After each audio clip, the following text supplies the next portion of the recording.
사회복지조사 방법론 5월 29일 월요일 수업 관련 영상입니다. 자, 우리가 5월 23일 우리 수업 시간에 이미 공지한 대로 원래 수업 내용은 우리가 사례 관리를 다루는 이 단일 사례 설계 연구에 대한 그런 내용을 우리가 순서상으로 먼저 해야 되는데, 이 단일 사례 설계 연구 관련된 수업 내용은 우리가 칠판에 이렇게 써야 되는 것들도 많고, 그리고 각종 사례를 들어서 우리가 설명을 해야 되는 내용이 있기 때문에, 그리고 또 수업 내용에서 우리가 지금 이제 수업의 후반부에 이제 다다르게 되었는데, 이 후반부에서 나름 좀 중요한 내용으로 여겨지기 때문에 우리가 그 부분은 이제 우리가 5월 30일 우리가 이 오프라인 수업 시간에 그때 이 단일 사례 설계 연구를 하기로 하고, 그래서 마지막 수업 이제 자료 챕터인 이 설문지 구성과 자료 수집 부분에 대해서 우리가 먼저 수업을 진행하도록 하겠습니다. 자, 먼저 이 수업 내용을 보시면은 설문지 내용부터 먼저 보겠습니다. 설문지는 여러분들이 지난번에 우리가 한번 이미 수업 시간에 말씀드린 대로 설문지라 그러면 사회복지에서 우리가 일반적으로 말하는 이 척도, 다른 말로 하면 도구라고 우리가 볼 수 있겠죠. 그래서 우리가 사회복지 조사 연구를 하는 데 있어서 가장 대표적인 것은 바로 이 도구가 필요한데, 그 도구가 바로 뭐냐 하면은 척도라고 보시면 되겠죠. 그래서 이 설문지는 척도이다 이렇게 이해하시면 되겠고요. 그래서 설문지를 결국 이 도구를 잘 만들어야지만 잘 만들어진 도구를 가지고 이 연구를 진행할 수가 있겠죠. 뭐 제가 수업 시간에 많이 이렇게 사례를 들어서 설명드린 것처럼 이 집 지을 때 이 도구, 예를 들어서 뭐 망치나 아니면 드릴 또는 톱, 뭐 이런 것들이 도구가 좋아야지만 이 집을 지을 때 우리가 뭐 어찌 보면은 큰 오류 없이 잘 지을 수 있는 것처럼, 이 설문지도 이 신뢰도와 타당도를 비롯한 각종 관련된 내용들이 잘 이제 만들어진 그런 설문지를 사용해야지만 당연히 우리가 연구가 잘 된다고 볼 수 있겠죠. 다시 말하면은 내가 진짜 원하는 연구를 그 답을 잘 찾아낼 수 있다 이렇게 여러분들이 이해하시면 될 것 같습니다. 그래서 설문지 작성의 중요성과 이 필요성에 대해서 먼저 살펴보면은, 결국 말씀드린 대로 설문지가 왜 중요하냐면은 결국 설문지를 통해서 나온 그 결과가 내 연구의 최종 목적지라 보시면 되거든요. 그래서 보시면은 자, 연구 결과에 뭡니까? 영향을 준다는 거죠. 그렇기 때문에 이 설문지는 굉장히 중요한 의미이다 이렇게 이해하시면 되겠고, 그래서 이 서베이 조사는 여러분들이 아마 아실 겁니다. 바로 서베이 조사라는 거는 이 설문지 조사, 설문지를 뭐 이렇게 대량으로 유포해서 그렇게 양적 연구를 할 수도 있고, 또는 질적 연구를 할 때도 설문지는 당연히 쓰이지겠죠. 그래서 이 서베이 조사 등에서 자료 수집을 위해서, 이 자료 수집은 당연히 내 연구에 있어서 가장 중요한 또 하나의 뭐 요소라 보시면 되겠죠. 집을 지을 때 아무리 설계도를 잘 만들고 집을 잘 지을 수 있는 전문가가 왔다 하고, 그리고 무엇보다도 집을 지을 만한 제일 좋은 이 터전을, 땅을 잘 준비했다 하더라도 집을 지을 때 필요한 각종 이 재료, 뭐 나무나 시멘트나 뭐 기타 등등의 집 지을 때 필요한 이 재료들을 전혀 준비되어 있지 않다면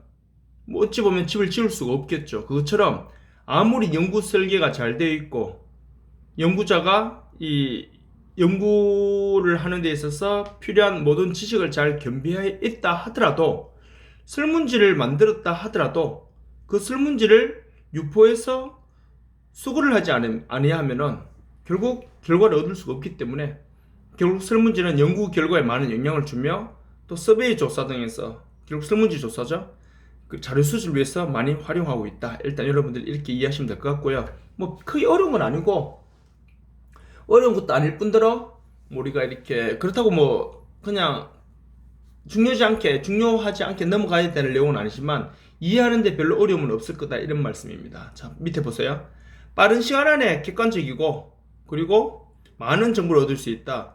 왜냐하면은 설문지가 이 척도가, 신뢰도와 타당도가 검증된 설문지가 이미 만들어진 상태라면은 당연히 이거는 어찌 보면은 뭐 100명한테도 또는 이 연구자의 이 재량에서 1000명한테도 2000명한테도 동시에 돌릴 수가 있거든요. 그래서 객관적이란 말은 신뢰도와 타당도가 이미 검증되어 있기 때문에 객관적으로 볼 수 있겠죠. 그래서 빠른 시간 안에 이렇게 신뢰도와 타당도가 검증된 많은 정보를 빨리 얻을 수 있고, 그리고 무엇보다도 무기명, 우리 설문지 조사하다 보면은 이름을 밝히지 않아야지만 결국 그쵸 정확한 답을 얻을 수가 있겠죠. 그래서 여러분들도 강의 평가할 때 이 무기명으로 하잖아요. 누가 작성했는지 모르기 때문에 보다 더 객관적이고 정확한 답을 얻을 수 있다, 이렇게 여러분들이 보시면 되겠죠. 그래서 설문지 작성의 중요성과 이 필요성에 대해서는 이 정도로 이해하시면 될 것 같고요.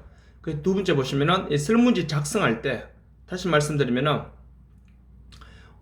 설문지를 만들 때 뭐 여러 가지 굉장히 중요해야 될 사항과 고려해야 될 사항이 많이 있지만 가장 대표적인 몇 가지만 살펴보면은 다음과 같습니다. 보시면은 자, 설문지를 만들었다는 거는 내가 궁금해하는 것을 이 페이퍼로 만들어내는 거예요.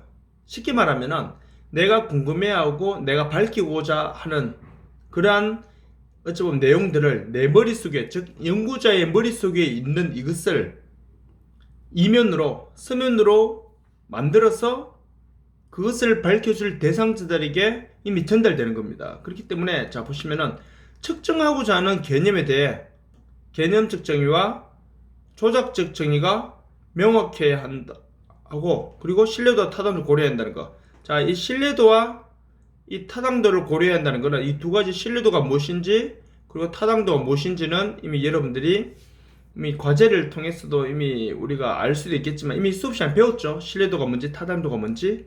그래서 이거는 여러분들이 잘 기억하시고요. 개념적 정의와 이 조작적 정의, 이 내용도 우리가 예전에 배웠잖아요. 그쵸? 개념적 정의는 굉장히 추상적인 거예요. 조작적 정의는 이걸 수치화시켜서 객관화 만든 거고. 그래서 그 사전적인 용어는 이미 여러분들이 우리 수업 시간에 많이 배웠던 내용들이니까 잘 이해하실 수 있고요. 뭐 쉽게 말하면은 뭐 A라는 사람은 가난하다, 이랬다면 이거는 개념적 정의죠.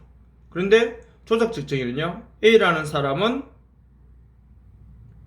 4인 가족 기준인데 뭐 예를 들어서 뭐 기준 중위 소득, 기준 하위 소득, 하위 30%에 들기 때문에 기준은 수급자이기 때문에 이 사람은 가난하다, 뭐 이렇게 좀 더 뭐랄까요, 객관화 시켜줄 수 있는 거죠. 아니면 A라는 사람은 키가 크다, 이렇게 해버리면은 이건 개념적 정의죠. 그런데 A라는 사람은 남자인데 현재 23살, 우리나라 23살 즉 20세 이상의 성인 남성의 평균 키는 171cm인데 A라는 사람은 키가 180이기 때문에 A라는 사람은 키가 크다. 이건 조작적 정의가 되는 거죠. 자, 그래서 설문지 작성할 때는요, 개념적 정의와 조작적 정의를 명확히 하게 밝혀야 됩니다. 그렇지 않으면 굉장히 설문 내용이 추상적으로 나중에 결과를 얻을 수 없는 그런 문제가 발생할 수 있겠죠. 그리고 연구의 목적과 관련성을 생각해야 한다는 것, 이건 뭐 사실 너무 뻔한 말이죠. 당연히 설문지는 연구 목적에 필요한 내용들이 당연히 들어가 있어야 되겠죠. 예를 들어서 계명문화대학교 학교 뭐랄까요, 계명문화대학교 학생들이 학교 생활 만족도 조사를 하는데, 그런데 계명대학교 조경이나 계명대학교가 지하철역에서 얼마나 가까운지, 그리고 계명대학교 이 아트센터에서 이 보여주는 이 뮤지컬 같은 경우, 물론 우리 학교 학생들도 같은 재단이니까 할인은 받을 수 있지만 그 아트센터에 대한 뭐 이용도 이런 걸 굳이 넣을 필요는 없죠. 왜요? 이건 우리 학교가 아니니까. 그렇기 때문에 연구 목적과 관련성을 생각해서 설문지가 작성이 돼야 되겠죠. 즉 내가 연구하고 밝히고자 하는 그런 내용들이 들어가야 되지 엉뚱한 게 굳이 들어갈 필요는 없죠. 이건 뭐 너무나 당연한 말이고요. 그리고 문항 작성의 적절성, 이게 바로 뭐냐면은 자, 아무리 내가 궁금해하고 내가 밝히고 싶어하는 연구가 뚜렷하다 하더라도 그 연구 대상자가 성인일 수도 있고 특정 인구 집단일 수도 있고 때로는 어린 자녀들, 뭐 미성년자일 수도 있고 심지어 어린이집 다니는 애들이 있을 수도 있단 말이에요. 특히 유아교육학과나 아동학과 이쪽 분야의 논문들은 대부분 다 이 유치원 즉 미취학 아동들, 어쩌면 이 인지 능력과 또는 뭐랄까요, 이 객관적인 판단을 잘 하기에는 아직 미숙한 아이들이 연구 대상인 경우가 굉장히 많단 말이에요. 그렇기 때문에 이 아이들 같은 경우는 특히 3살, 4살 이런 사람들을 연구 대상으로 하는 사람들도 연구가 많단 말이에요. 뭐 요즘 물론 이제 요즘 아이들은 학습 능력이 이제 선행 교육을 많이 하기 때문에 뭐 6살, 7살 되게 책을 다 한글을 다 알겠지만 4살, 5살이면 아직 그래도 한글을 이렇게 다 뜻을 이해하고 독해할 수 있는 능력까지 있는 사람 잘 없단 말이에요. 그런데 그래서 보통 설문지 같은 경우도 보호자가 또는 제3자가 읽어주고 받아 쓰는 묻고 답하는 식으로 설문이 이루어지는데 당연히 집중할 수 있는 시간이 한정되어 있겠죠. 이 연령대에 따라서. 그래서 문항 작성의 적절성은 바로 뭐냐면은 연구는 이게 아티클 논문, 학술지 논문일 수도 있고요. 또는 이게 박사 논문일 수도 있고 석사 논문일 수도 있겠지만 연구는 어느 분야의 논문인지도 물론 필요 없는 건 아니겠지만 연구에 참여하는 설문 대상자들이 누구냐에 따라서 연령대가 어떻게 되냐에 따라서 문항 적절성 이것을 고려해야 한다는 것. 즉 설문지의 이 분량을 고려해서 해야 한다는 거죠. 초등학생 3학년을 대상으로 하면서 설문지 14장 15장 해버리면 어떻게 될까요? 다 하다가 그만두고는 아예 처음부터 할 생각도 안 하겠죠. 그래서 그 수준에 맞는 설문지 분량이 필요하다. 이 내용이 바로 문항 작성의 적절성이다라고 여러분들이 이해하시면 될 것 같습니다. 자, 일단 그렇게 보시고요. 자, 이제 그 다음요. 자, 이제 다음은 이제 무슨 내용이냐면은 자, 이제 이 사전검사 결과의 대처입니다.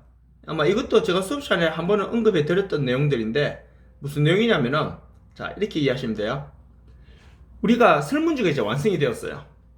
자, 요 내용에 대해 우리 좀 집중하시면 될 것 같아요. 이 사전검사.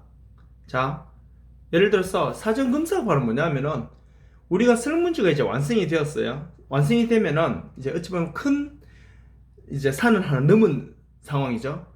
그런데 이 설문지가 결국 완성은 되었지만 완성되기 전에는 엄청난 많은 이제 수정과 그리고 시행착오가 발생할 만한 그런 어찌 오류를 최소화시켜 가지고 이제 나름대로 더 이상 문제는 없을 것이다라고 그런 판단이 섰을 때 이제 설문지가 이제 배부가 된단 말이에요.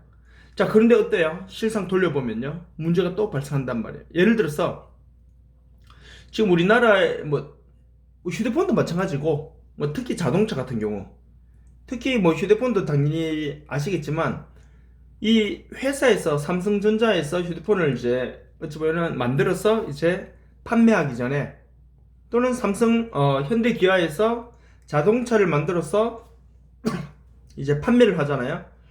자동차를 새로 만들어서 새로운 신차를 판매하기 전에 이 성능 테스트나 또는 이 기계 오작동이나 기계 오류 또는 기타 등등에 관련된 이 실험과 이런 테스트를 얼마나 많이 하겠어요?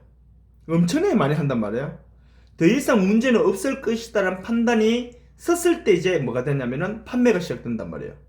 그럼에도 불구하고 보시면 아시겠지만 자동차가 이제 신차가 판매된 지 한 달, 2달 만에 갑자기 리콜을 받는다거나 성능에 문제가 발생해서 대량으로 다시 리콜 뭐 이렇게 수리해 준다거나 휴대폰도 마찬가지고 뭐 아무 문제 없었는데 배터리가 뭐 이렇게 많은 사람이 쓰다 보니까 빨리 이렇게 가열돼서 폭발하는 경우 이런 제3의 변수가 굉장히 많이 발생한단 말이에요. 그것처럼 설문지도 처음 만들었을 때는 이제 퍼펙트하다라고 이 정도면 완벽하다 하면서 설문지가 완성되었지만 실상 설문지 돌려보면 이제 문제점이 드러난단 말이에요.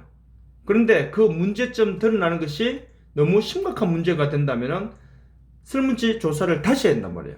설문조사를 다시 하게 되었을 때는 엄청난 시간과 비용이 다시 들기 때문에 이게 효율적인 면에서 굉장히 문제가 발생할 수 있단 말이에요. 그렇기 때문에 사전검사라는 건 바로 뭐냐면은 내가 실제 연구하고자 하는 그 대상자들과 비슷한 사람들, 예를 들어서 제가 계명문화대학교 학생들 6,000명 중에 500명한테 학교생활 만족도 조사를 제가 하려고 그래요.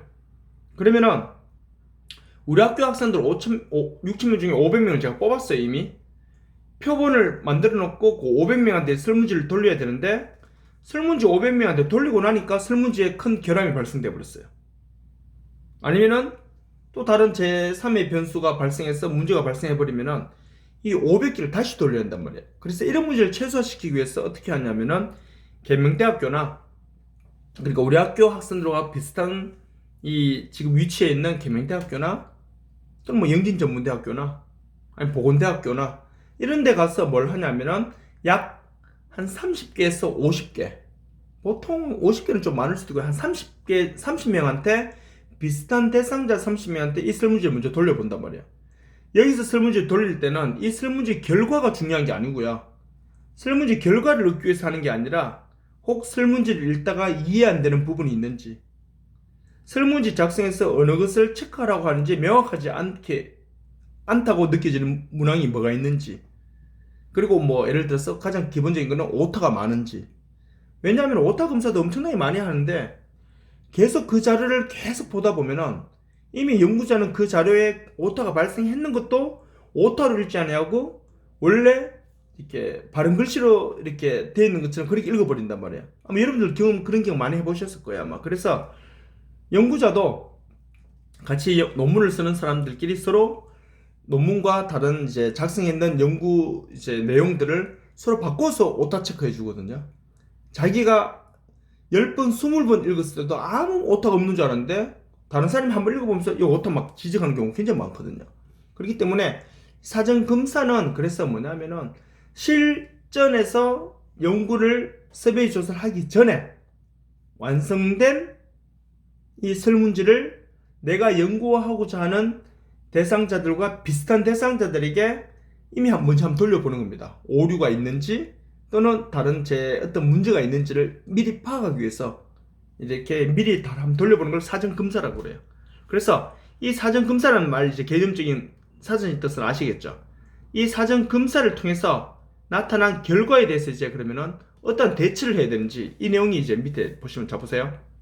자, 사전 검사를 했습니다.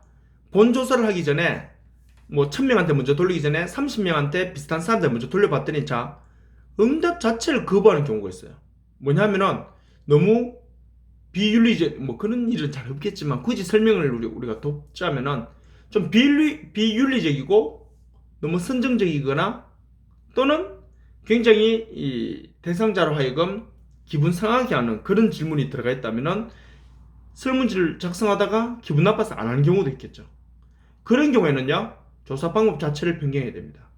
예를 들어서 설문지를 작성하다가 이런 경우에는 우리 대상자들이 기분 나빠서 자존심 상해서 난 못하겠다. 예를 들어서 인권이 짓밟히는 것 같다. 예를 들어서 뭐 그런 문제일 경우에는 이거는 질적 연구를 해야 됩니다. 서베이 연구를 하면 안 되고. 질적 연구에서도 여러분들 우리가 배운 대로 눈덩이 표지법 있죠. 이렇게 점차적으로 뭐 그런 식으로 이제 방법을 이제 이 조사 방법을 그러니까 뭐 한다 바꿔야 한다는 거. 당연히 이거는 뭐를 통해서 알 수 있습니까? 사전 검사 결과를 통해서 알 수 있는 건데, 근데 사실은 실상은요, 우리가 이거를 뭐 질적 조사해야 될지, 아니 양적 서베이 조사를 해야 될지는 이미 알죠. 왜냐하면은 앞에 선행 연구를 통해서 이런 분야의 연구는 당연히 설문지를 돌리는 거고, 이런 분야의 연구는 당연히 이렇게 직접 만나서 면접하면서 해야 되고, 이건 아마 수업을 아직 실제 연구를 안 했다 하더라도 이미 수업을 들은 여러분들도 이해하실 수 있을 거야 아마. 왜냐하면은 지난번 제가 수업 시간에 사례 들었던 것처럼 에이즈 환자들의 학교생활 만족도 조사나 뭐 이런 것들은 에이즈 환자들한테 설문지 돌려서 몇 명 찾아내겠어요. 그런 문제 같은 경우는 어떻게 해야 된다? 그렇죠. 질적 연구 눈덩이 표집을 통해서 해야 된다는 거. 그런 식으로 이해하시면 되겠고요. 그래서 자 밑에 보시면은 질문의 순서에 따라서 반응이 다르게 나올 경우 일단 질문의 순서를 이제 변경해야 한다는 거. 이게 바로 뭐냐면은 설문지 자체가 틀린 건 없어요. 내용이 잘못된 것도 아니고 뭐 오타가 많아서 읽는데 불편함이 있는 것도 아니고 단어가 어려워가지고 이해를 못해서 체크를 못하는 것도 아니고 설문지는 잘 만들어졌지만 설문 순서에 따라서 결과가 달라지는 경우도 있단 말이에요. 예를 들어서 가장 뭐 비슷한 뭐랄까요? 가장 적절하다기보다는 가장 이해를 돕기 위해서 이런 사례가 제일 이제 맞을 것 같은데, 예를 들었어요. 다문화 가정 이제 뭐랄까요? 어머니들을 대상으로 한국 생활 문화에 대한 이제 이 만족도 조사를 한다고 가정해 볼게요. 그러면요. 다문화 가정 어머니들 같은 경우는 다른 나라에서 오신 어머니들잖아요. 물론 이제 아버지들도 있을 수 있고요. 이 어머니들이 뭐 일본에서 왔던 아니면 중국에서 왔던 뭐 또는 필리핀, 캄보디아에서 왔던 미국, 프랑스, 뭐 영국에서 왔던 어느 나라건 상관없이 일단 한국에 와서 사시게 되었다면요. 누구나 한 번쯤은 고민하고 누구나 한 번쯤은 뭐 향수병이라는 거 아시죠?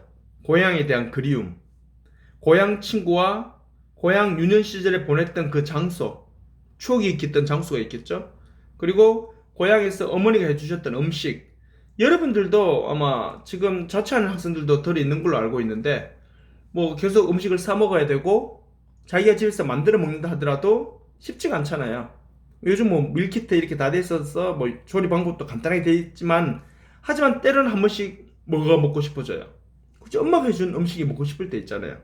하물며 다른 나라 외국에서 우리나라로 결혼했어요. 국제 결혼했어요.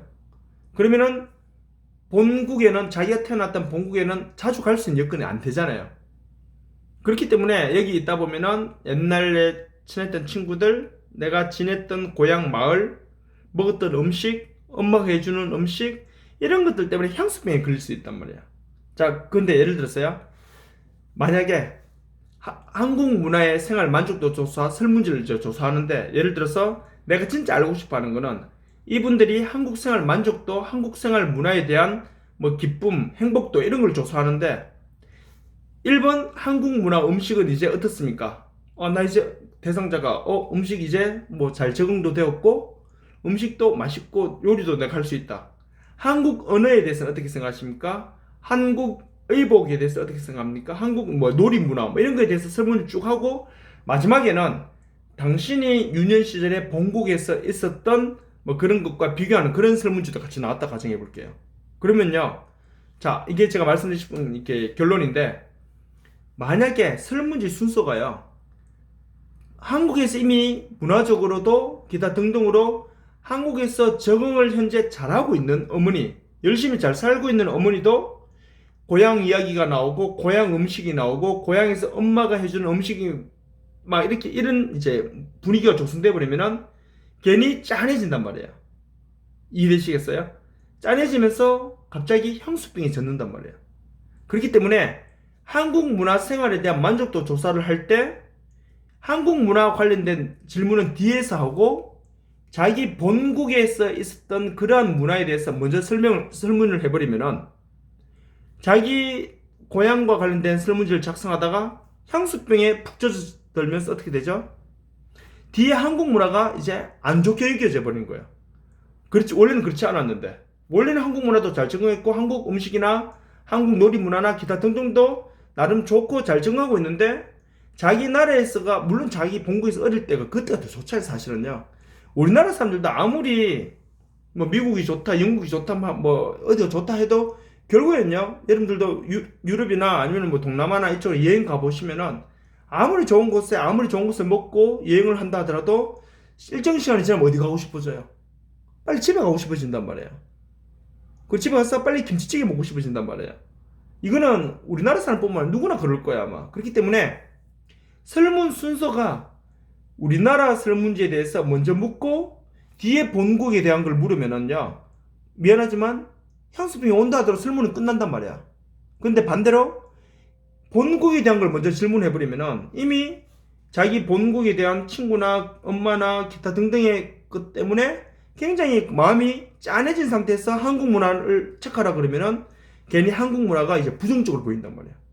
내가 여기 와서 막 이런 생각까지 막 들 수도 있단 말이야. 그렇기 때문에 이런 경우에는 설문지가 잘못된 게 아니기 때문에 내가 진짜 요런 제3의 변수가 발생해서 이런 게 있을 수 있을 경우에는 설문지 순서를 바꿔야 되겠죠. 그게 바로 이 두 번째 질문 내용이다. 이렇게 여러분들이 이해하시면 될 것 같습니다. 다음 세 번째요. 신뢰도와 응답의 일관성이 부족한 경우 질문지를 적어서 당연하죠. 신뢰도는 당연히 측정이 뭡니까? 그렇죠. 측정의 이 일관성이잖아요. 그렇죠? 이 정확성은 타당도고요.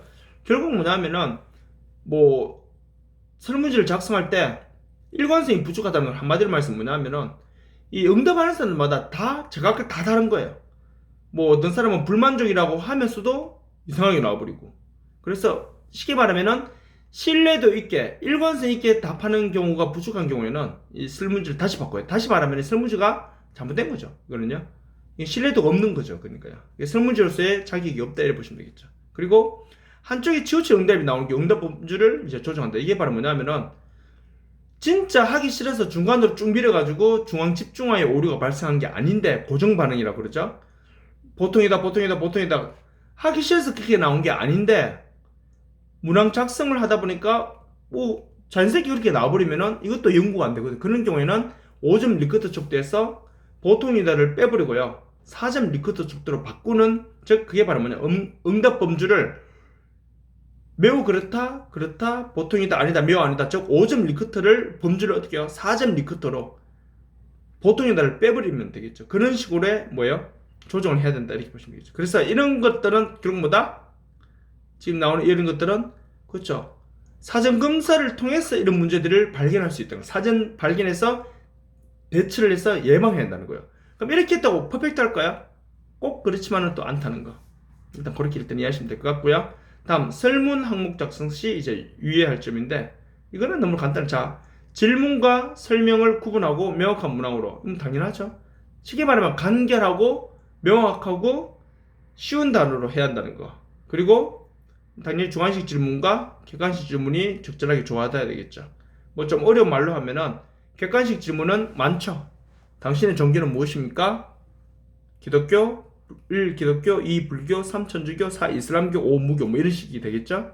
주관식 질문은요. 이거는 왜 주관식 질문이냐? 이거는 주관식 또는 객관식으로 바꿀 수는 있어요. 예를 들어서 당신의 주량은 어떻게 됩니까? 갈로 해놓고 소주는 한 병이 7잔이니까 갈로 해놓고 뭐 잔, 아니면 술, 알코올 중독자들은 한 잔, 두 잔으로 하면 안 되잖아요. 그래서 알코올 중독자 대상자들이라면은 연구 대상자들이 당신의 주량은 어떻게 됩니까? 갈로 해놓고 뭐 병, 그래 한 병, 두 병, 세 병 이렇게 하면 되겠죠. 그게 뭐냐면은 왜 그러냐면은 주관식으로 묻는 경우는요. 이게 뭐 좀 어려운 말로요. 다중회귀 분석을 하기 위해서 그런 거예요. 그게 바로 뭐냐면은 조절 변수를 알기 위한 거. 자, 이 무슨 말인지 좀 어렵죠. 결국 뭐냐면은 갈로로 물어야지만 더 통계적으로 해야 될 내용이 있어요.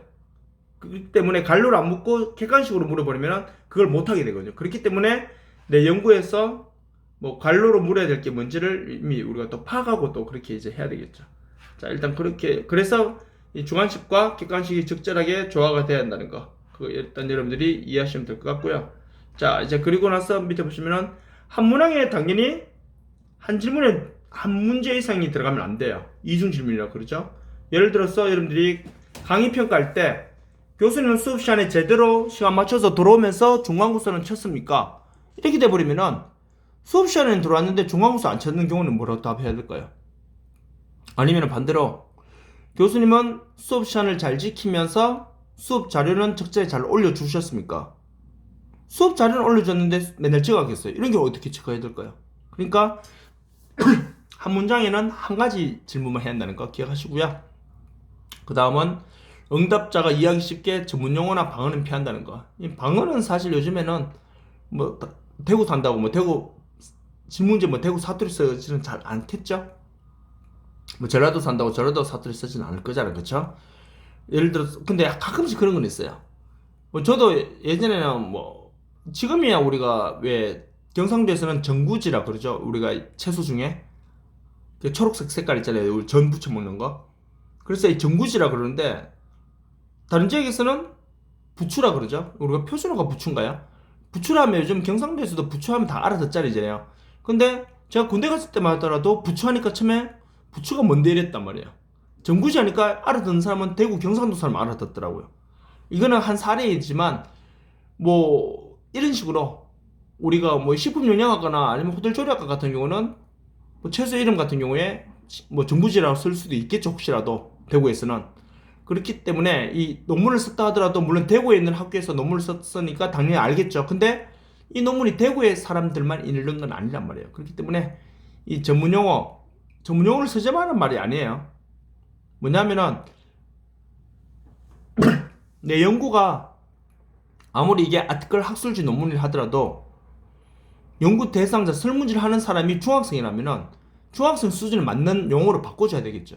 그래서 그런 거를 피한단 말보다는 응답자가 이해하기 쉽게 전문 용어나 방언을 적절하게 뭐 대체한다 이렇게 이해하시는 게 편하시겠네요. 그리고 질문지는 제가 말씀드렸듯이 간단 명료하게 짧게 해야 돼요. 너무 길게 쫙 써버리면요. 그래서 우리가 말을 할 때 이런 거 있잖아요. 간단 명료하게 말하는 사람들이 보통 보면은 결과부터 먼저 딱 말하고 부연 설명 딱 말하는 사람, 이 두괄식으로 이렇게 말하는 사람. 근데 미괄식으로 말하는 사람들 있죠. 그 미괄식으로 우리가 이렇게 말하는 사람들이 되게 보면은 좀 우리가 답답할 때가 있죠. 그래서 우리가 뭐라 그래요?